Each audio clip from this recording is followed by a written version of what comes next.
Hello students, my name is Mukesh. Welcome to the focus class of science NEET 2025 के paper के अंदर आज discuss करेंगे क्लास 12 का फुल सिलेबस का पेपर है। This is the class 12 full syllabus paper. और इससे पहले हमने क्लास 11 का फुल सिलेबस पेपर डिस्कस किया था। ये जो बेसिकली आपकी टेस्ट सीरीज रहने वाली है, this is the based on the the two concept. First one जो है वो आपका रहेगा there is a knowledge based, and second जो है वो इसके अंदर आप अपना कॉन्सेप्ट लाइक जो विजडम है वो भी आप अप्लाई करेंगे। ठीक है, तो नॉलेज प्लस विजडम ये आपको नीट के अंदर बेसिकली कॉन्सेप्ट अप्लाई करना होता है। ठीक है, अब रीज़न क्या है, तो मैंने लास्ट क्लास में आपको बताया था कि first of all you have to attempt the most number of question, and second thing जो है वो आपकी क्या है, देयर इज अ एक्यूरेसी। ठीक है, तो ये दो चीज़ें जो है वो आपके यहाँ पे मैटर करती है। चलिए ठीक है, okay, without wasting time let's start with question number first. Question number जो फर्स्ट है वो है हमारा, in an AC circuit the current is given by I is equal to 5 sin 100t minus pi by 2 and the AC potential is V is equal 100 sin 200 sin 100 t volt. तो आपको power consumption बताना है। ठीक है, तो first of all यहाँ पे check करते हैं कि वोल्टेज और करंट के बीच में कितना डिफरेंस है। अगर मैं यहाँ पे चेक करूँ तो दोनों की इक्वेशन साइन है और दोनों के बीच में जो एंगल का डिफरेंस है वो कितना है, पाई बाई 2। इसका मतलब ये हो जाएगा कि यहाँ पे जो फेस एंगल होगा और जो फेस डिफरेंस होगा वो कितना हो जाएगा, पाई बाई 2 हो जाएगा। ठीक है, मतलब करंट जो है या जो वोल्टेज जो है ना वो लीड कर रहा है किसको, करंट को। और कितने से लीड कर रहा है, 90 डिग्री से लीड कर रहा है। ठीक है, ओके। अब इसके अंदर आपको मुझे ये बताना है कि ये बेसिकली कौन सा टाइप का जो सर्किट है जो एसी सप्लाई से कनेक्ट है, जिसके अंदर वोल्टेज जो है वो करंट को क्या कर रहा है, लीड कर रहा है। ठीक है, चलिए मैं जब तक क्वेश्चन सॉल्व करता हूँ आप इसमें सोच के बताइएगा। ठीक है, okay. So basically power consumption का जो फॉर्मूला होता है that is a V R M S I R M S into में कॉस फाइव। ठीक है, कॉस फाइव जो है ना ये है यहाँ पर पावर फैक्टर। ठीक है, डन। तो ये तो हो गई हमारा नॉलेज वाला पार्ट, जहाँ पे आपको जो कॉन्सेप्ट है वो वापस क्लियर हो गया। ठीक है, ओके। अब हम अप्लाई करते हैं कि ये जो रिजल्टेंट है ना, यहाँ से हमें आउटपुट क्या मिल रहा है। ठीक है, तो cos pi by 2 face angle कितना है, कॉस पाई बाई 2 इक्वल 0 होती है, तो इनडायरेक्टली जो पावर कंजम्पशन हुआ वो भी कितना हो गया, 0 वाट हो गया। ठीक है, अब ये चीज़ जो है वो आपको डायरेक्ट सोचना था, यहाँ पे आपको सिंप्लीफाई करने की नीड नहीं थी। ये क्वेश्चन जो है वो आपका विद इन 5 सेकेंड के अंदर खत्म होना चाहिए था। ठीक है, क्यों, बिकॉज यहाँ पे आपको क्लियर होना चाहिए कि फेस एंगल कितना है, और अगर फेस एंगल पाई बाई 2 है तो पावर फैक्टर 0 हो जाएगा, और पावर फैक्टर 0 हुआ तो पावर कंजम्पशन भी 0 हो जाएगा। आई होप ये क्लियर हो गया। ठीक है, ओके। मैंने भी पूछा था कि वोल्टेज जो है ना वो करंट को लीड कर रही है 90 डिग्री से, ये कौन से टाइप के सर्किट के अंदर होता है, तो ये होता है आपका प्योर इंडक्टर के अंदर, जहाँ पे वोल्टेज जो है वो करंट को 90 डिग्री से लीड करती है। वही अगर आप बात करें यहाँ पर प्योर कैपेसिटर के अंदर, तो यहाँ पर जो करंट है ना वो लीड करती है वोल्टेज को कितने से, 90 डिग्री से। ठीक है, डन। चलिए ठीक है, आगे बढ़ते हैं क्वेश्चन नंबर सेकंड के अंदर। क्वेश्चन नंबर जो सेकंड है वो है हमारा, for series LCR circuit which one was the correct statement. ठीक है, अगेन अब ये जो फर्स्ट क्वेश्चन था वहीं से हमारा सेकंड कॉन्सेप्ट भी क्लियर जाता है कि अगर सीरीज एलसीआर सर्किट है तो इसमें से कौन सा स्टेटमेंट करेक्ट होगा। फर्स्ट बात करते हैं अप्लाइड ईएमएफ और potential difference across the resistance R in the same phase. ठीक है, इस चीज को समझने के लिए हम इसका जो बेसिकली फेजर डायग्राम है ना वो बना लेते हैं, ताकि यहीं से आपको क्लियर हो जाए कि कौन सा ऑप्शन आपका सही होने वाला है। ठीक है, तो अगर मैं इसका फेजर डायग्राम बनाऊं तो कुछ ऐसा बनेगा। यहाँ पर करंट इस डायरेक्शन में है, ये करंट की डायरेक्शन है, सेम डायरेक्शन में आपका क्या होगा, रेजिस्टेंस होगा।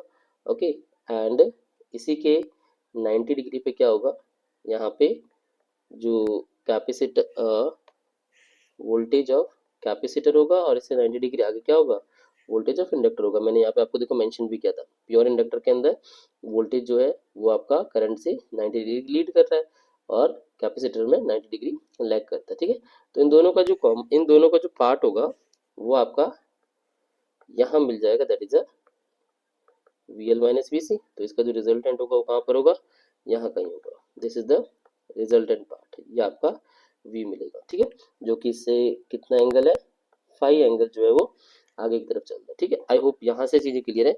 अब हम अप्लाई करते हैं हमारे ऑप्शन के हिसाब से कौन सा ऑप्शन मैच हो रहा है। That is the first, that applied EMF और potential difference across the resistance are same phase, नहीं, अप्लाइड ईएमएफ तो फाई डिफरेंस आ गया, तो इसका मतलब ये ऑप्शन आपका गलत हो जाएगा। Applied EMF and potential difference eight inductor is phasor difference of pi by two, नहीं, ये 90 से ज्यादा है, तो ये ऑप्शन भी गलत हो जाएगा। Potential difference at capacitor and inductor are have phase difference of pi by two, नहीं, इन दोनों के बीच में एंगल कितना है, दैट इज अ 180 डिग्री का एंगल है। Now the last one, potential difference across resistance and capacitor have the phase difference pi by two, ये ऑप्शन जो है वो आपका मैच हो रहा है। ये आपका क्या हो रहा है, जो पोटेंशियल डिफरेंस अक्रॉस रेजिस्टेंस और कैपेसिटर है ना, वो दोनों एक दूसरे के कितने एंगल पे, 90 डिग्री, तो ऑप्शन नंबर जो फोर्थ है यहाँ पे आपका क्लियर हो गया। तो हमने कॉन्सेप्ट भी समझ लिया और साथ के साथ ऑप्शन के साथ में यहाँ पे क्लियरिटी भी ली है। क्लियर है ये ना, ओके, चलिए आगे बढ़ते हैं क्वेश्चन नंबर थर्ड के अंदर। क्वेश्चन नंबर थर्ड है, that a magnetic field of electromagnetic wave is by 3 into 10 की पावर minus 7 sin 10 की पावर 3x plus 3 into 10 की पावर 11t। आपसे पूछा गया कि इस इलेक्ट्रोमैग्नेटिक वेव की वेवलेंथ क्या होगी, ठीक है। तो सबसे पहले हम समझते हैं कि हमारी जो इलेक्ट्रोमैग्नेटिक वेव जो इक्वेशन है ना, वो किस फॉर्म में लिखी जा सकती है। बेसिकली जो इक्वेशन लिखी जाएगी वो आपकी होगी, magnetic field of y is equal to a sin kx minus omega t plus initial phase. अगर मैं इस इक्वेशन के साथ में कंपेयर करूँ ना, तो यहाँ से मुझे समझ में आएगा k की वैल्यू जो है वो कितनी है, 10 की पावर 3, और ये यहाँ पे k जो है ना, ये क्या है आपका, this is the wave number, ठीक है, और ओमेगा की वैल्यू कितनी है, 3 इंटू 10 की पावर 11। अब हमसे पूछा गया वेव लेंथ, तो इसका मतलब है कि आपको इसके अंदर फॉर्मूला क्लियर होना चाहिए, और k इज इक्वल टू कितना होता है, 2 पाई अपॉन में लैम्डा। क्लियर है, तो यहाँ से हमें दो चीजें क्लियर हो गई, एक तो स्टैंडर्ड इक्वेशन, दूसरा वेव नंबर का फॉर्मूला। तो यहाँ से लैम्डा की वैल्यू क्या मिलेगी, लैम्डा की वैल्यू मिलेगी 2 पाई अपॉन में k, मतलब 2 इंटू 3.14 अपॉन में 10 की पावर 3 हो जाएगा। तो इस मीन 6.28, और ये आपका जो आंसर आएगा ये मीटर में होगा, ठीक है। And you have to convert into the centimeter, या x जो है वो मीटर में दे रखा है, तो इसका मतलब जैसे आप इसको सिंप्लीफाई करेंगे you will get the 6.28 centimetre जो है आपका फाइनल आंसर हो जाएगा। क्लियर है ये, ओके, चलिए नेक्स्ट क्वेश्चन पे आते हैं। क्वेश्चन नंबर 4 जो है वो आपका, the image form by the convex mirror of focal length 30 centimeter is a quarter of the size of the object and the distance of the object from the mirror कितना होगा वो आपसे पूछा गया, ठीक है। चलिए, तो क्वेश्चन में ये बोला गया कि क्वार्टर ऑफ द साइज, इसका मतलब ये जो स्टेटमेंट है ना, ये आपको स्टेटमेंट किसके रिगार्डिंग दे रखा है, ये स्टेटमेंट दे रखा है आपको मैग्निफिकेशन के रिगार्डिंग दे रखा है। क्लियर है ये, ओके। एंड मैग्निफिकेशन अगर दे रखा है तो इसका मतलब है कि first of all you have to determine their magnification, जो मिरर में होता है वो कितना होता है। तो मैं अगर मिरर फॉर्मूले से मैग्निफिकेशन निकालना चाहूँ तो रिजल्ट कितना आएगा, दोनों इक्वेशन को डिवाइड करते हैं u से, वो मल्टीप्लाई करते हैं u से, तो u by f, this is the u by u n plus का 1, ठीक है। तो यहाँ से आपका u बाई वी का जो रिजल्ट आएगा वो आएगा u upon F minus 1, LCM लोगे तो रिजल्ट आ जाएगा u माइनस एफ अपॉन में एफ। क्लियर, अब हमें मैग्निफिकेशन जो होता है ना वो आपका क्या होता है, तो ये होता है बेसिकली माइनस वी अपॉन में u होता है। इसका मतलब आप इसको रेसिप्रोकल करोगे, एंड रेसिप्रोकल करने पे मैग्निफिकेशन का रिजल्ट क्या आ जाएगा, दैट इज अ नेगेटिव, तो f minus you and divide by f हो जाएगा। क्लियर है, तो यहाँ से हमें क्या मिल गया, ये फॉर्मूला मिल गया। चलिए अब सिंप्लीफाई करते हैं अकॉर्डिंग टू जो रिजल्ट है उसके अकॉर्डिंग, और अगर रिजल्ट के अकॉर्डिंग यहाँ पे मैं सिंप्लीफाई करता हूँ तो मुझे आंसर क्या मिलेगा, तो m is equal to, m तो दे रखा है क्वेश्चन में कितना है, that is a 1/4 is equal to object की फोकल लेंथ जो है, वो जो आपकी मिरर की फोकल लेंथ है वो है 30, and divide by 30 minus you. अच्छा, हमने यहाँ पे इसका रेसिप्रोकल नहीं किया, वेट वेट वेट वेट, यहाँ पे आपको इसका रेसिप्रोकल करना पड़ेगा क्योंकि हमें मैग्निफिकेशन निकालना है। तो m इज इक्वल टू जाएगा f अपॉन में एफ माइनस यू हो जाएगा। ये हमारा जो है वो फॉर्मूला होगा। इसका मतलब ये हो जाएगा 1/4, एफ की वैल्यू कितनी होगी 30 एंड डिवाइड में एफ माइनस यू मतलब 30 माइनस यू, क्रॉस मल्टीप्लाई करेंगे 30 minus u is equal to 120, then you will get the u as a minus का 90। ठीक है, तो प्लस ये जो ऑप्शन है वो आपको ऑलरेडी डिस्टेंस में रेस्पेक्ट में दे रखा है, तो आंसर हो जाएगा कितना 90 सेंटीमीटर हो जाएगा। Clear. Okay, question number 4, sorry question number 5। Question number 5, given that there is a frequency of 4 into 10 की power 14 Hz and wavelength is 4 into 10 की power minus 7 मीटर in medium, तो रिफ्रैक्टिव इंडेक्स कितना होगा। अब ये जो क्वेश्चन है ना, ये डायरेक्ट फॉर्मूला बेस्ड क्वेश्चन है। First of all you have to determine the velocity of the given medium, and velocity of the given medium कैसे हो जाएगी कि जो भी आपके पास में या फिर रिजल्ट जो भी हमारे पास आया है वहाँ से आपको क्या कर सकते हैं, फ्रीक्वेंसी और वेवलेंथ का मल्टीपल जो है वहाँ से हमें उस पर्टिकुलर मीडियम की वेलोसिटी मिल जाएगी, जो कि कितनी होगी, वो होगी लाइक 5 इंटू 10 की पावर माइनस 7 और 4 इंटू 10 की पावर 14, तो इसका जो मल्टीपल होगा वो होगा 20 इंटू 10 की पावर 7 मीटर पर सेकेंड हो जाएगी। तो इसका मतलब है कि हमें उस पर्टिकुलर मीडियम की वेलोसिटी मिल गई, और रिफ्रैक्टिव इंडेक्स निकालना है तो by using formula mu is equal to c by v, यहाँ से हमें रिजल्ट आ जाएगा, मतलब 3 इंटू 10 की पावर 8 डिवाइड बाई 20 10 की पावर 7, तो जो आंसर आएगा वो कितना आएगा 1.5। ऑप्शन नंबर जो है वो आपका फर्स्ट मैच हो रहा है। चलिए क्वेश्चन नंबर 6 पे बढ़ते हैं। There is a question number 6. A sun makes angle 0.5 degree on the angle of the earth surface. The image is formed with a concave lens. इसकी फोकल लेंथ दे रखी है, तो डायमीटर कितना होगा उस इमेज का वो हमें डिटरमाइन करना है। तो इसको डायग्राम के साथ समझिए यहाँ पे कि कॉन्वेक्स लेंस है, तो इसका मतलब ये तरीके से कॉन्वेक्स लेंस है जहाँ पे ऑब्जेक्ट जो है वो कहाँ पे रखा हुआ है, अब सन से, इसका मतलब ऑब्जेक्ट हमारा कंसिडर होगा एज अ इन्फिनाइट कंसिडर होगा। इसका मतलब है कि इन्फिनाइट से एक रे आ रही है ऐसे, और ये कॉन्वेक्स लेंस से पास आउट होने के बाद में एक पर्टिकुलर पॉइंट पे क्या बनेगी, यहाँ पे इसकी इमेज बनेगी। ठीक है, इस पॉइंट पे इसकी क्या बन गई, ये इमेज बन गई। अब हमें ये जो क्वेश्चन दे रखा है वो क्या दे रखा है, ये वाला एंगल दे रखा है कितना 0.5 डिग्री, और फोकल लेंथ दे रखी है क्वेश्चन में कितनी, ये दे रखी है आपको 50 सेंटीमीटर। हमें क्या पूछा है, इस जो इमेज है ना, इस इमेज का डायमीटर कितना होगा, मतलब इनडायरेक्टली ये जो डिस्टेंस है ना ये कितनी होगी हमसे वो पूछी गई है। अब पॉइंट आता है कि हम इसको डिफाइन कैसे करेंगे। तो अगर आप यहाँ चेकआउट करें ना तो आपको एक यह ट्राइंगल दिखाई देगा, दिस इज द ट्राइंगल, जहाँ पे मैं यहाँ पे अलग से ड्रॉ कर देता हूँ।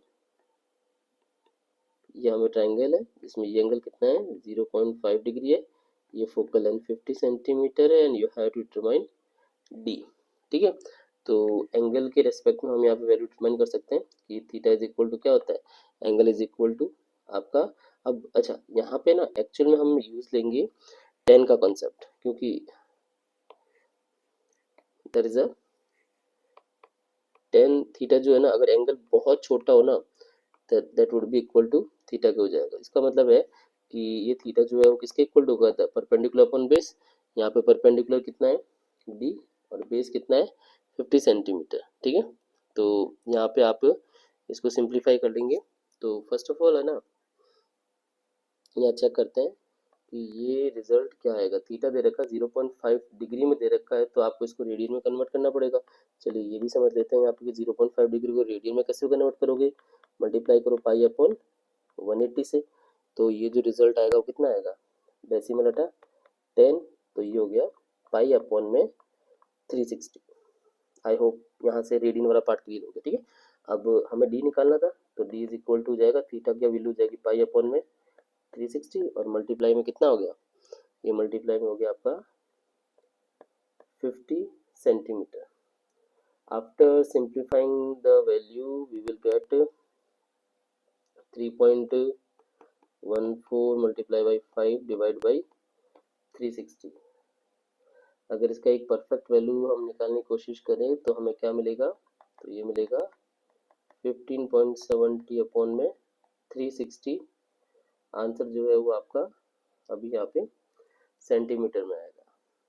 अगर मैं इसको डिवाइड करूँ तो मुझे यहाँ पे क्लियर हो रहा है कि परफेक्टली डिवाइड तो आपका नहीं होगा, बट 3 5 जा 15 बट 3.6 है, इसका मतलब आंसर 5 से थोड़ा सा कम होगा। 5 से थोड़ा सा कम है वो हमारा कितना दे रखा है 4.36 mm है, तो ये आपका ऑप्शन यहाँ पे सही हो जाएगा। अब यहाँ पे है ना आपने कॉन्सेप्ट नॉलेज तो गेन किया, देन उसके बाद में कैलकुलेशन इजी करने के लिए आपने अप्रोक्सीमेशन की हेल्प से इसको सिंप्लीफाई कर लिया। आई होप यहाँ से ये क्लियर हो गया। ठीक है, चलिए क्वेश्चन नंबर 7 पे देखते हैं। क्वेश्चन नंबर 7 है इक्वी कॉन्वेक्स लेंस। अब इक्वी कॉन्वेक्स लेंस है, इसका मतलब ये हुआ कि दोनों तरफ की जो रेडियस होगी ना वो क्या होगी, यहाँ की रेडियस r1 और यहाँ की रेडियस r2, ये दोनों क्या होगी, इक्वल होगी। क्लियर। पावर ऑफ लेंस दे रखा है 2 diopter, if it is made of glass of refractive index 1.25, then radius of curvature कितना होगा, यह हमें डिटरमाइन करना है। सबसे पहले देखते हैं कि पावर ऑफ लेंस से क्या रिजल्ट आएगा, तो पावर इज इक्वल टू हो जाएगा कितना, there is a p is equal to 1/f, तो p इज इक्वल टू जो f मिलेगा वो कितना मिल जाएगा हमें, there is a f is equal to 1/2 मतलब 0.5 मीटर, और 0.5 मीटर जो है वो हमारा कितना हो जाएगा, ये हो जाएगा देयर इज अ 50 सेंटीमीटर हमें मिल गया, फोकल लेंथ मिल गया। क्लियर। अब पॉइंट आता है कि हम यहाँ से रिफ्रैक्टिव इंडेक्स की हेल्प से रेडियस ऑफ कर्वेचर कैसे निकालें, तो by using lens maker formula ये आपकी हेल्प कर सकती है। 1/f इज इक्वल टू क्या होता है, there is a mu minus 1 1/r1 plus 1/r2। ठीक है, तो यहाँ से 1/50 सेंटीमीटर ये रिजल्ट मिल गया। रिफ्रैक्टिव इंडेक्स दे रखा है 1.25 माइनस 1, और दोनों की जो focus radius of curvature same है, तो इसका मतलब ये हो जाएगा 2/r। अब इस रिजल्ट को हम यहाँ पे सॉल्व करते हैं, तो आफ्टर सिंप्लीफाइंग द वैल्यू कितना हो जाएगा 1.25 मतलब 0.25 और 0.25 टू द 50, तो जो आपका रेडियस ऑफ कर्वेचर आएगा वो आएगा, अगर मैं इसको रफली कैलकुलेशन करूँ तो ये आपका आएगा, रफली के डायरेक्टली मिल रहा है तो value, there is a 5 into 5 25 centimeter जो है ऑप्शन देखते हैं 25 ऑप्शन सेंटीमीटर क्या, यस ये जो ऑप्शन नंबर 4 था ये हमारा कितना है 25 सेंटीमीटर, ऑप्शन नंबर 4 जो है यहाँ पे मैच हो रहा है। क्लियर है ये। ओके, क्वेश्चन नंबर 8 पे देखते हैं। क्वेश्चन नंबर जो 8 है वो है a plate of mass 10 gram is in equilibrium in air due to the force exerted by the light beam on the plate, calculate power of the beam if plate is perfectly absorbing। देखिए अब यहाँ से statement है ना ये बहुत help करता है कि प्लेट जो है परफेक्टली एब्जॉर्ब कर रही है। इसका मतलब ये हुआ कि अगर ये प्लेट को रखी हुई है जिसका मास 10 ग्राम है, तो नीचे की तरफ mg अप्लाई करेगी, और इसको बैलेंस कौन कर रहा है, क्योंकि इक्विलिब्रियम की कंडीशन है, तो इसका मतलब है कि जो फोटोन जितने भी है यहाँ पे कोलाइड कर रहे हैं, जो इसके अंदर ऑब्जर्व हो रहे हैं, उनका उनकी तरफ से जो फोर्स अप्लाई होगा ना वो इसको क्या कर रहा है परफेक्टली बैलेंस कर रहा है। इसका मतलब ये जो फोर्स है वो किसके इक्वल टू होगा mg। अच्छा ये फोर्स किसका, फोटोन का। अच्छा अब फोटोन का फोर्स हम कैसे निकालते हैं, तो फोटोन का फोर्स निकालने के लिए हमारे पास कॉन्सेप्ट है कि वैसे नॉर्मल कॉन्सेप्ट होता है कि पावर इज इक्वल टू क्या होता है फोर्स इंटू वेलोसिटी, तो मतलब यहाँ से फोर्स कितना मिल जाएगा पावर इंटू वेलोसिटी। अब फोटोन किस वेलोसिटी से ट्रेवल करते हैं, तो ये ट्रेवल करते हैं स्पीड ऑफ लाइट से, तो यहाँ से रिजल्ट आएगा कितना p/c is equal to mg, तो यहाँ से p कितना मिल जाएगा mgc मिल जाएगा। ठीक है, तो आप वैल्यू पुट कीजिए and then you will get the answer. तो कितना आएगा आंसर, m दे रखा है 10 ग्राम, तो ये हो जाएगा 10 इंटू 10 की -3 और ये 10g हो जाएगा, और c कितना हो जाएगा 3 इंटू 10 की पावर 8। तो ऑप्शन के हिसाब से अगर मैं यहाँ कैलकुलेट करूँ then I will get 3 into 10 की पावर 7। ऑप्शन नंबर जो सेकंड है वो आपका यहाँ पे मैच हो रहा है। क्लियर है। चलिए क्वेश्चन नंबर 9 पे बढ़ते हैं। क्वेश्चन नंबर 9 है कि kinetic energy of photo electrons emitted by photosensitive surface depends on the intensity of the incident radiation। Okay, सबसे पहले दोनों स्टेटमेंट से पहले यहाँ के पूरे कॉन्सेप्ट समझ लेते हैं कि बेसिकली इंटेंसिटी के ऊपर क्या डिपेंड करता है। तो जो फोटो इलेक्ट्रिक करंट होती है ना that is directly proportional to the intensity. ठीक है, कैसे, वो भी लीनियरली।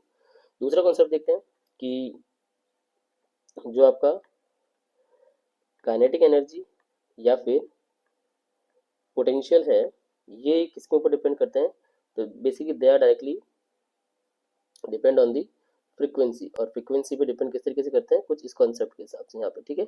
ये एक ऐसा पॉइंट होता है that is known as threshold frequency, जहाँ पे पोटेंशियल और काइनेटिक एनर्जी की वैल्यू कितनी हो जाती है, 0 हो जाती है। अब इन दोनों स्टेटमेंट के हिसाब से देखते हैं, या दोनों जो मैंने ग्राफ बनाया इसके हिसाब से देखते हैं कौन सा स्टेटमेंट, पहला स्टेटमेंट सही है क्या, नहीं, ये स्टेटमेंट आपका गलत हो जाएगा, ठीक है। सेकंड स्टेटमेंट में क्या है कि photoelectric emission maximum kinetic energy of photo increase when the increase intensity, फिर से वही बात बोली है कि इंक्रीज इंटेंसिटी, तो इसके ऊपर डिपेंड ही नहीं करता ना, तो इसका मतलब ये भी आपका स्टेटमेंट क्या हो जाएगा, गलत हो जाएगा, इसका मतलब बोथ स्टेटमेंट आर इनकरेक्ट। चलिए नाइन्थ क्वेश्चन, 10th क्वेश्चन पे आते हैं कि एक मटेरियल है with a rest mass m naught is moving with a velocity light c, then the wavelength of de Broglie wavelength कितनी होगी। पहले तो पॉइंट बोल रखा है कि मटेरियल जो है ना, इसका रेस्ट मास दे रखा है एम नॉट, बट ये रेस्ट अभी रेस्ट पे नहीं, अभी क्या कर रहा है, ये मूव कर रहा है विथ वेलोसिटी ऑफ लाइट से। तो हम यहाँ पे सबसे पहले कोशिश करते हैं कि इसका मास निकाले जो मोशन में है। तो जब मोशन में आपका मास होता है ना, तो that is a rest mass relativity जो इक्वेशन है उससे हम निकाल सकते हैं, एम इज इक्वल टू क्या होता है, m naught 1 minus v square upon में सी स्क्वायर। ये जो आपका फॉर्मूला है ये आपको हेल्प करेगा कि अगर ऑब्जेक्ट आपका या पार्टिकल आपका मोशन में है तो उसका मास कितना होगा। एम नॉट आपको दे रखा है, इनिशियल मास दे रखा है, और जो इस लाइट है वो ट्रेवल कर रहा है किस स्पीड से, there is a speed of light से, तो ये दोनों कैंसिल आउट हो जाएंगे, 1 माइनस 1 0, इसका मतलब इसका जो मास मिलेगा वो कितना मिलेगा, इन्फिनाइट मिलेगा। अब अगर मास इन्फिनाइट मिला है तो डी ब्रोगली वेवलेंथ कितनी होगी, तो डी ब्रोगली वेवलेंथ कितनी होती है हमारी, there is a lambda is equal to h upon में एम वी। मास कितना है, इन्फिनाइट है, और किसी भी नंबर को अगर आप इन्फिनाइट से डिवाइड करोगे then you will get the answer as a 0, तो डी ब्रोगली वेवलेंथ कितनी हो जाएगी, 0 हो जाएगी, ठीक है। अब यहाँ से ये तो मैंने चलो कॉन्सेप्ट के साथ में बताया, but you have to know that कि अगर ऑब्जेक्ट जो है वो अगर किसी स्पीड ऑफ लाइट से ट्रेवल करता है तो उसका मास कितना कंसिडर होगा, इन्फिनाइट होगा, और इन्फिनाइट मास का जो वेवलेंथ है वो 0 होता है। डायरेक्टली आपको ये चीज़ें याद रखनी है, क्लियर। चलिए नेक्स्ट क्वेश्चन पे देखते हैं। Question number 11. Let E1 E2 binding energy of two nuclei A and B. It is observed that two nuclei of A combine together to form a B nucleus. तो observation इसमें से कौन सा correct होगा, मतलब इनकी एनर्जी की basis aspect में इन्होंने क्या दे रखा है, रिलेशन दे रखा है। अब यहाँ से ना सबसे पहला पॉइंट आता है कि जब ये ट्रांसफॉर्मेशन होगा ना, मतलब जब ये ए से दो ए जो है वो जब बी में कन्वर्ट होंगे ना, तब क्या होगा कि इनकी कुछ एनर्जी जो है ना वो रिलीज होगी, और एनर्जी रिलीज होगी इसका मतलब ये हो जाएगा कि यहाँ से जो E2 की एनर्जी है ना, मतलब जो बी की बात कर रही है ये जो E2 की एनर्जी है ये आपके ए की जो न्यूक्लियस है ना दोनों, इनकी एनर्जी से ग्रेटर देन होनी चाहिए। मतलब अगर ए की एनर्जी ए है तो जो डबल कंबाइंड न्यूक्लियाई है ये वाले, इनकी कितनी हो जाएगी, इनकी हो जाएगी ट्वाइस ऑफ E1। इसका मतलब ये हुआ कि E2 is greater than of 2E1 है, तब भी आपकी क्या हो सकती है, ये ऑब्जर्वेशन करेक्ट हो सकती है। इसका मतलब ऑब्जेक्शन क्वेश्चन ऑप्शन नंबर जो थर्ड है वो आपका सही हो जाएगा। चलिए क्लियर है यहाँ पे। क्वेश्चन नंबर 12 में देखते हैं, binding energy per nucleon of 1H2 and 2He4 are 1.1 mega electron volt and 7 mega electron volt.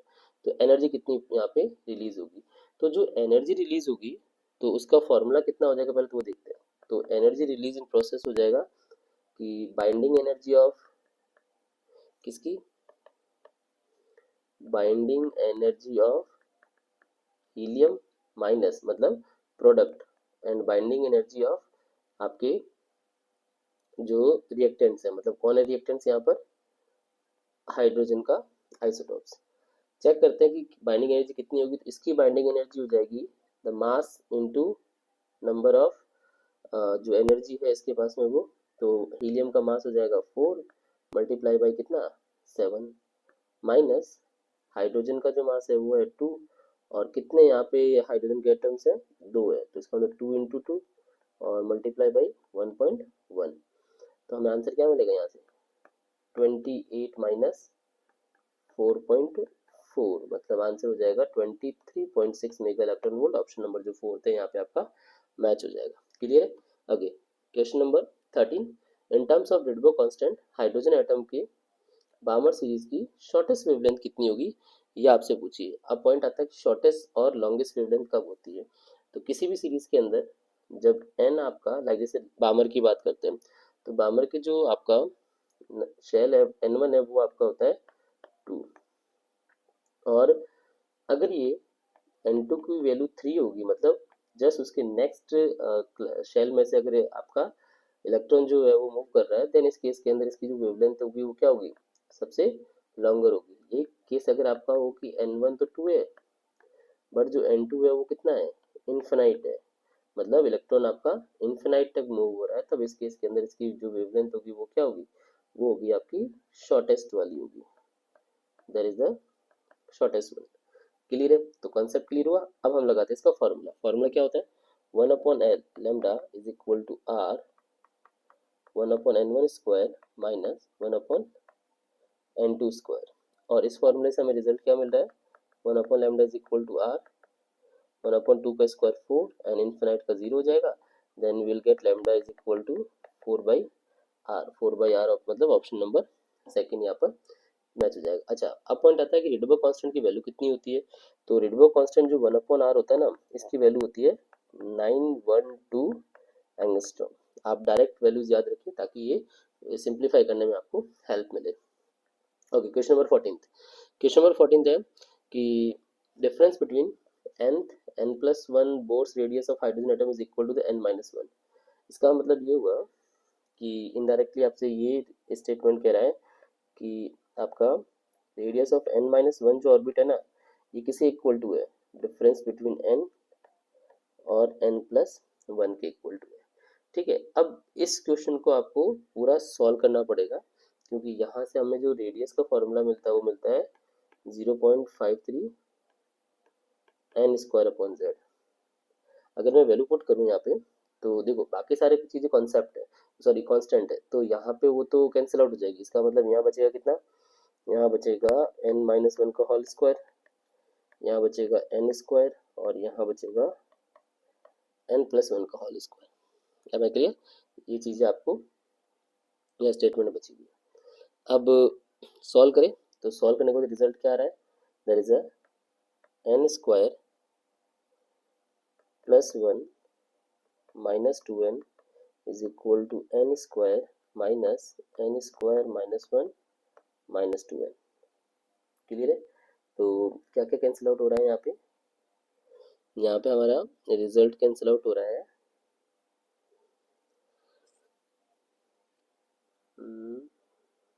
Difference between is equal to n-1 का होल स्क्वायर, तो n स्क्वायर से n स्क्वायर कैंसिल आउट हो गया and 2n से 2n cancel out हो गया, तो n square is equal to आपको क्या मिलेगा यहाँ पे, wait I think we did mistake at here, तो यहाँ से आपका जो n का रिजल्ट आ रहा है वो आपका नेगेटिव आ रहा है। एक काम करते हैं, यहाँ पे हमें ना कॉन्जिक्यूटिव टर्म है तो n+1 को पहले रखते हैं, ठीक है, एक बार ये ट्राई करके देखते हैं, क्योंकि n+1 का whole square minus n square रखते हैं तो ये रिजल्ट आएगा n square +1 -2n is equal to n square +1 +2n n minus n square, दोनों कैंसिल हो जाएंगे, 1 से 1 कैंसिल हो जाएगा, देन n स्क्वायर माइनस क्या मिलेगा 4n इक्वल टू 0, तो यहाँ से एक n की वैल्यू या तो 0 होगी और या n की वैल्यू होगी 4 होगी, मतलब ऑप्शन नंबर जो फोर्थ है वो आपको यहाँ पे सही हो जाएगा। क्लियर है ये, तो ये चीज़ आपको यहाँ पे समझनी पड़ेगी। कई बार ये जो डिफरेंस है ना वो आपको पॉसिबल नहीं हो पाता है, तो टर्म जो है वो आपको इंटरचेंज भी करनी पड़ती है। ठीक है, okay, question number 15। Question number 15 है कि that in the following logic circuit, अगर ए जो और बी जो है ना इनकी वैल्यू इन ऑर्डर पेयर में है तो इनका आउटपुट क्या होगा इन पर्टिकुलर दोनों सीक्वेंस के अंदर। ठीक है, तो लाइक हम एक बार टेबल में देख लेते हैं, अगर मेरा ये ए है ये बी है, दोनों के लॉजिक 0 0 है, तब इस केस के अंदर आउटपुट क्या होगा। पहले समझते हैं लॉजिक गेट के बारे में। तो लॉजिक गेट जो है ना उसमें हमारे पास में ये जो पर्टिकुलर गेट है ये हमारा this is known as a and gate. And gate के अंदर जो आउटपुट आता है वो आता है ए डॉट बी। अब ये आपका तभी मैक्सिमम होगा जब दोनों का जो केस है ना वो कितना हो 1 और 1 हो, तभी आपका आउटपुट क्या मिलेगा 1 मिलेगा। आइदर हर एक पर्टिकुलर केस में इसका जो आंसर मिलेगा वो क्या मिलेगा 0 मिलेगा। ठीक है, ये जो हमारा गेट है ये कैसा गेट है, दिस इज द और गेट। और गेट में जो आपका एक्सप्रेशन होगा आउटपुट का वो होगा y is equal to a plus b होगा। इसका मतलब ये हुआ कि अगर 0,0 है तो आपका आंसर 0 आइदर हर एक केस के अंदर यहाँ पे वैल्यू कितनी मिलेगी 1 मिलेगी, ठीक है। एंड ये जो गेट है ये हमारा कौन सा है, this is known as a NAND gate. I hope यहाँ पे क्लियर। नैंड गेट मतलब बबल लगी हुई है, इसका मतलब जो भी आउटपुट आएगा आपको उसको क्या कर देना है, उसके रिवर्स वैल्यू में कन्वर्ट कर देना है, ठीक है। चलिए तो क्वेश्चन नंबर 15 के अंदर देखते हैं कि अगर 0,0 है तो रिजल्ट क्या आएगा। मैं बाकी पार्ट यहाँ से रेज कर देता हूँ एक बार। लाइक 0,0 है तो इसका मतलब ये होगा कि इन दोनों का जो रिजल्ट आएगा वो क्या आएगा, 0 आएगा, और इन दोनों का जो रिजल्ट आएगा वो भी क्या होगा, 0 होगा। तो इसका मतलब ये हुआ कि 0,0 है तो आउटपुट भी यहाँ 0 आना चाहिए, बट बबल जो लगी है वो उसको क्या कर रही है, 1 में कन्वर्ट कर रही है। ऑप्शन नंबर फर्स्ट और ऑप्शन नंबर जो थर्ड है ना, यहाँ पे हमारा दोनों मैच हो रहे हैं, ये दोनों आपने क्या कर दिए, एलिमिनेट कर दिए। चलिए अब देखते हैं 0,1 पे दूसरा स्टेटमेंट देखते हैं कि ये 0 है और ये कितना है, 1 है। तो 0,1 पे एंड गेट तो आपका 0 शो करेगा, बट जो और गेट है ना ये 1 शो करेगा, और 0,1 का जो रिजल्ट आएगा ये भी कितना आएगा, ये भी 0 आएगा।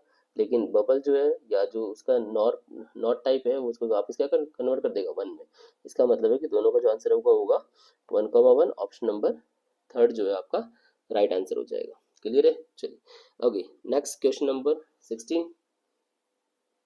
क्वेश्चन नंबर जो 16 है वो है कि with increasing biasing voltage of photo diode off magnitude of photo electric current, तब क्या होगा। तो पहले हम समझते हैं कि फोटो डायोड जो है होता क्या है और ये कौन सी बाइसिंग में वर्क करता है।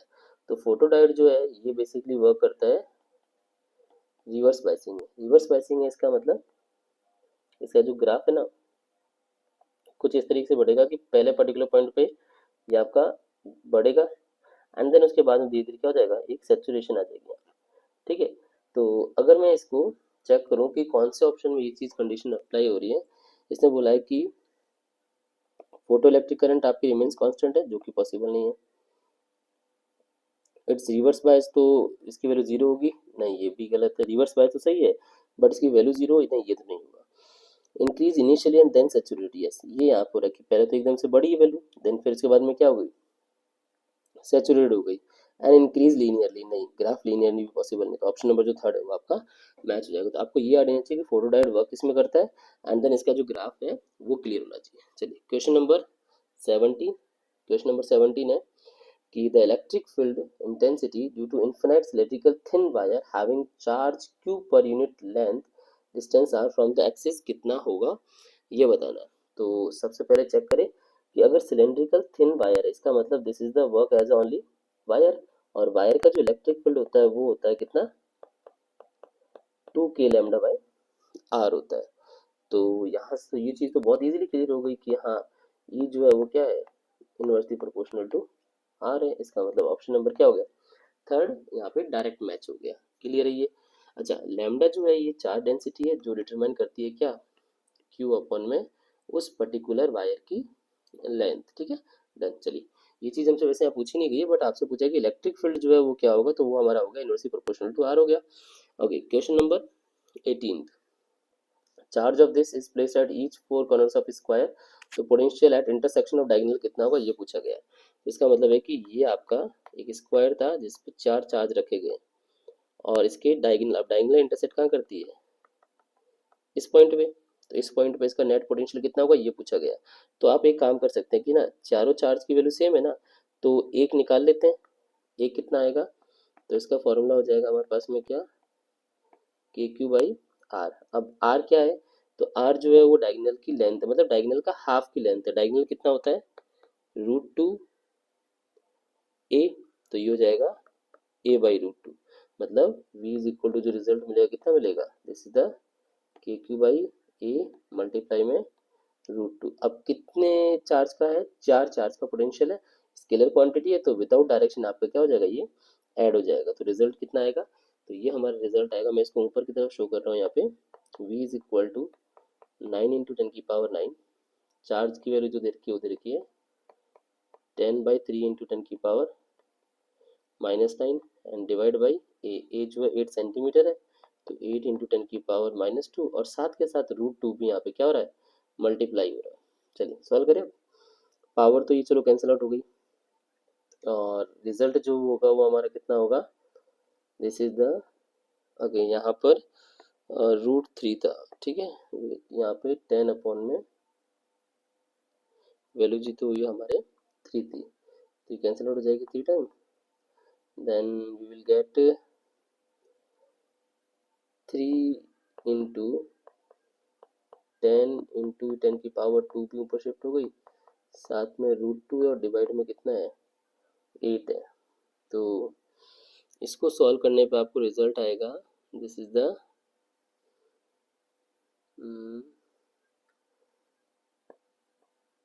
3000 √2 एंड डिवाइड बाय 8, यह आ गया एक सिंगल का। अब आपको करना है 4 से मल्टीप्लाई, तो 4 से मल्टीप्लाई करोगे तो you will get the 1500 √2, option number जो सेकंड है वो आपका यहाँ पे मैच हो रहा है। क्लियर है? Again done. Question number 19 question है, is bx and by are the magnetic field at the center of coils x and y respectively, each carrying equal current if coil x has a 200 turns and coil y has a 400 turns, तो इनका magnetic field का ratio कितना होगा। तो पहले समझते हैं कि कॉइल का मैग्नेटिक फील्ड होता क्या है। तो ये होता है mu not an I upon में देयर इज अ 2r। तो यहाँ पे बाकी सारी चीज़ें तो कांस्टेंट है बिकॉज दोनों की रेडियस भी सेम है। तो इसका मतलब ये हो गया कि जो दोनों का मैग्नेटिक फील्ड होगा वो directly proportional to number of turns के होगा। तो अगर b x upon b y पूछा गया ना, तो इनका नंबर ऑफ टर्न्स का रेशियो कितना है 200 अपॉन 400, मतलब 1:2 जो आपका आंसर हो जाएगा। क्लियर है? Done. Okay great. Question number 20 है, two ions of masses 4 amu and 16 amu has a charge 2 electron 3 electron, these ion passes through the region of constant perpendicular magnetic field, तो kinetic energy of both ions कितनी होगी आपसे ये पूछी गई है। ठीक है, तो अब यहाँ पे हम समझते हैं कि काइनेटिक एनर्जी कितनी होगी अगर हम यहाँ पे दोनों चार्ज को मैग्नेटिक फील्ड के परपेंडिकुलर यहाँ पे क्या करें, मोशन करें। तो वैसे तो आपका motion in uniform magnetic field जो होगा उसका रेडियस मिलता है mv by q b, r is equal to m by q b. यहाँ पे जो m इंटू बी है ना, इसको हम कन्वर्ट कर देते हैं in form of kinetic energy, तो रिजल्ट हमारा ये मिलेगा। और यहाँ से हमें पता चल रहा है कि जो रेडियस है ना that is directly proportional to √m और डिवाइड बाई चार्ज, बाकी सारा पार्ट कांस्टेंट है। ठीक है, तो देखते हैं कि ना दोनों की किस केस के अंदर काइनेटिक एनर्जी सेम होगी। तो जिसका जिसका जितना ज़्यादा रेडियस उसका डिफ्लेक्शन उतना ही कम होगा। तो डिपेंड करता है, पहले वाले मास की बात करें तो फर्स्ट वाले की अगर मैं बात करूँ रेडियस की, तो वो मिलेगा हमें √m मतलब 4m, तो ये √4 डिवाइड बाई 2, इसका 1 वैल्यू मिलेगा 1। दूसरे रेडियस की बात करूँ तो ये मिलेगा √16 डिवाइड बाई 3, 4/3, मतलब ये 1 से ज़्यादा मिल रहा है, 1.33 मिल रहा है। तो इसका मतलब ये होगा कि R2 जो है ना वो R1 से ज़्यादा है। तो इसका मतलब हुआ कि इनका जो डिफ्लेक्शन होगा ना, डिफ्लेक्शन को थीटा से बात करते हैं, तो थीटा 2 जो है ना वो थीटा 1 से क्या है ऑटोमेटिकली आपका कम हो गया। इसका मतलब यहाँ पे जो लाइटर आयन है ना, मतलब ये हल्का वाला जो आयन है ना, ये डिफ्लेक्टेड होगा ज़्यादा कंपेयर टू किसके, हैवियर से। ऑप्शन नंबर जो सेकंड है वो आपका यहाँ पे मैच हो रहा है। ठीक है, clear. Question number 21, magnetic movement of orbital electron in first orbit of hydrogen atom is mu b, then magnetic movement कितना होगा सेकेंड ऑर्बिट में। तो बेसिकली मैग्नेटिक मूवमेंट जो होगा किसी भी ऑर्बिट में उसका फॉर्मूला होता है m is equal to n e h upon 4πm। ठीक है, अब यहाँ पे ये जो n है ना, ये वैसे नॉर्मल डिफाइन होता है मैग्नेट इसके मैग्नेटिक मूवमेंट की बात हो रही है। तो इसका मतलब ये हो गया कि m जो है ये डायरेक्टली किसके प्रोपोर्शनल टू है, मैग्नेटिक मूवमेंट के। अब यहाँ पे आपके पास में सेकेंड ऑर्बिट की बात हो रही है, तो सेकेंड ऑर्बिट में हुआ तो इसका मतलब इसका मैग्नेटिक मोमेंट हो जाएगा ट्वाइस ऑफ म्यू बी हो जाएगा, मतलब ऑप्शन नंबर सेकेंड हो जाएगा। ठीक है, तो यहाँ से भी चीज़ें क्लियर हो गई। आगे बढ़ते हैं क्वेश्चन नंबर 22 के अंदर। 22 में है कि long straight wire are carrying current according to diagram, तो मैग्नेटिक फोर्स कितना होगा। ठीक है, तो पहले हम बात करते हैं कि क्यू पे मैग्नेटिक फोर्स कौन सी वैल्यू पे लग रहा है। तो अगर मैं पॉइंट इस वायर पी की बात करूँ ना, तो बाय यूजिंग थंब रूल अगर मैं करंट की डायरेक्शन है ऊपर, मैं इस तरीके से इस वायर को होल्ड करता हूँ जहाँ पे मेरी फिंगर से ना वो मैग्नेटिक फील्ड को बता रही है। तो पॉइंट क्यू के रेस्पेक्ट में जो मैग्नेटिक फील्ड की डायरेक्शन होगी ना वो कहाँ पर होगी, अंदर की तरफ होगी। ये कहाँ पर है, इनसाइड है। और अगर मैं वायर आर की बात करूँ ना तो ये मेरा मैग्नेटिक फील्ड जो है वो कहाँ पर है, ये है मेरा बाहर की तरफ है। This magnetic field is outside the page. Then इस केस के अंदर अगर मैग्नेटिक फील्ड इनसाइड और आउटसाइड है तो इनका जो मैग्नेटिक फोर्स होगा वो भी क्या होगा, क्योंकि मैग्नेटिक फोर्स बेसिकली डिपेंड करता है मैग्नेटिक फील्ड पे ही। तो इसका जो मैग्नेटिक फील्ड का वैसे फॉर्मूला जो होता है वो कितना होता है, mu naught I1 I2 upon में 2 पाई इनके बीच की डिस्टेंस एंड मल्टीप्लाई बाई कितना हो जाएगा आपका, दैट इज इनकी लेंथ। अब वैसे यहाँ पे हमें लेंथ की नीड तो नहीं होगी क्योंकि यहाँ से आप जो है सबकी वायर की कॉमन लेंथ जो है वो इन्फिनाइट दे रखी है, मतलब लॉन्ग स्ट्रेट वायर है। तो वो तो एक बार हम यहाँ से हटा देते हैं, हम सिर्फ इसी के रेस्पेक्ट में वैल्यू निकालते हैं। तो इनका जो नेट फोर्स होगा ना वो कितना होगा, the force of P minus force of Q. अच्छा, जिसकी करंट की वैल्यू ज़्यादा वो आपका मैग्नीट्यूड में ज़्यादा होगा, इसका मतलब फोर्स ऑफ आर में से क्या माइनस करो आप, फोर्स ऑफ आर में से माइनस करो फोर्स ऑफ पी माइनस कर दो। चलिए वैल्यू पुट करें तो वैल्यू कितनी हो जाएगी, इसका रिजल्ट आएगा म्यू नॉट, करंट है आर में 6, दूसरी करंट है पी में क्यू में 4 डिवाइड बाई 2 पाई, इनके बीच की डिस्टेंस है 1, माइनस करो म्यू नॉट, इसमें करंट है 2 multiply by 4 and divide by कितना हो गया, ये भी हो गया 2 पाई 1 हो गया। तो हमारा जो रिजल्ट आएगा वो कितना आएगा, 6 4 से 24, वो 8 होता है। इसका मतलब ये होगा म्यू नॉट इंटू 16 अपॉन में 2 पाई जो है वो हमारा एक परफेक्ट वैल्यू मिलेगा। सॉल्व करके देखिए तो म्यू नॉट की वैल्यू हो जाएगी 4 पाई इंटू 10 की पावर -7 इंटू 16 डिवाइड बाई 2 पाई, इधर 2 टाइम कैंसिल आउट हो गया, 16 टू 32 होता है। इसका मतलब 32 इंटू 10 की पावर -7 जो है आपका राइट आंसर हो जाएगा। आई होप अंडरस्टैंड, ठीक है। Question number 23. Drift velocity of electron in copper wire of length 2 meter under the application of potential difference this is 0.5 metre पर सेकेंड।